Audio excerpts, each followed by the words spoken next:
कायद्याच्या योग्य चौकटीतनं फाशी झाली पाहिजे होती, मात्र यात गृह विभागाचा हलगर्जीपणा झाला. कायद्याचा धाक घालण्यात शासन दुर्बल. शरद पवारांची एन्काउंटर प्रकरणावर प्रतिक्रिया. शर्मिला ठाकरे यांच्याकडून अक्षय शिंदेंचं एन्काउंटर करणाऱ्या पोलिसांना 51,000चं बक्षीस जाहीर. या प्रकरणाचा राजकीय वापर करून स्वतःची प्रतिमा स्वच्छ करण्याचा सत्ताधाऱ्यांचा प्रयत्न. आदित्य ठाकरेंचा सरकारवर निशाणा, तर शाळेचे संचालक अजून फरार का, म्हणत आदित्य ठाकरेंचा सवाल.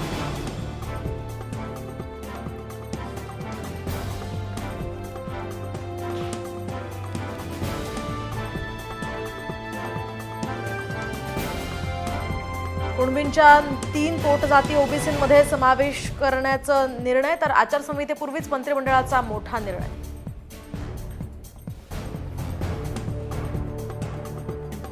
जळगावच्या 40 गावात उन्मेष पाटलांच्या नेतृत्वामध्ये शेकडो भाजपच्या कार्यकर्त्यांचा शिवसेनेत ठाकरे गटात प्रवेश, तर विधानसभेच्या तोंडावर 40 गावात भाजपला हा मोठा धक्का.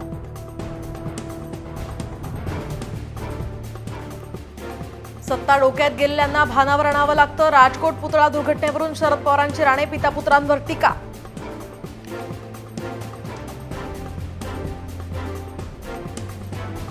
अकोल्यात डॉक्टर राजरत्न आंबेडकरांचा कार्यक्रम वंचितनं बंद पाडला, तर धार्मिक कार्यक्रमाच्या माध्यमातून राजरत्न राजकीय अजेंडा राबवत असल्याचाही आरोप.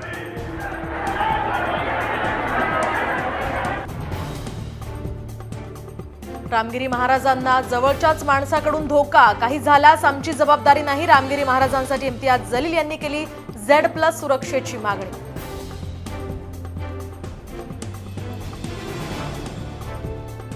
मुंबई महापालिका आयुक्त उपायुक्तपदी BMC मधील अधिकाऱ्यांमधूनच नियुक्ती करा, आदित्य ठाकरे यांची मागणी. तर BMC मधील अधिकाऱ्यांवर सरकारचा विश्वास नाही का, ठाकरेंचा सवाल.